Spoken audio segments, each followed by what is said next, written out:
आका करीम का जिक्र है और ये आपके और मेरे हम सब के दिल की हकीकत बात है। और यही हकीकत है, उंगलियां काटी जिन्होंने हुस्न यूसुफ देखकर, उंगलियां काटी जिन्होंने हुस्न यूसुफ देखकर, देख लेती वो अगर मेरे नबी को एक नजर, फेर देती दिल पे छुरियां, ये मेरा ईमान है।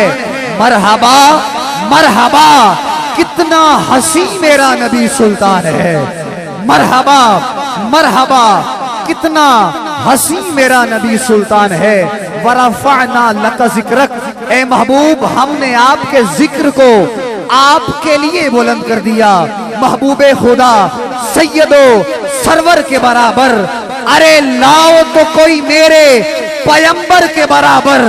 लाखों हैं जमाने में सिकंदर के बराबर, पर कोई नहीं आका तेरे नौकर के बराबर।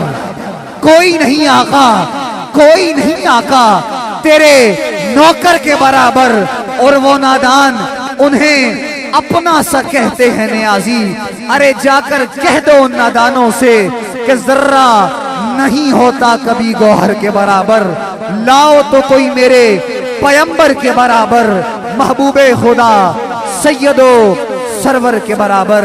आका करीम की बारगाह में नजराने अकीदत व हुजूर सरवर कौनैन गुजारिश कर रहा हूँ, इंतहाई अदब के साथ मोहम्मद हसन हाशमी तशरीफ लाएं और बिल्कुल मुख्तसर अंदाज में आका करीम की बारगाह में नजराने अकीदत पेश करने की सआदत हासिल फरमाएं।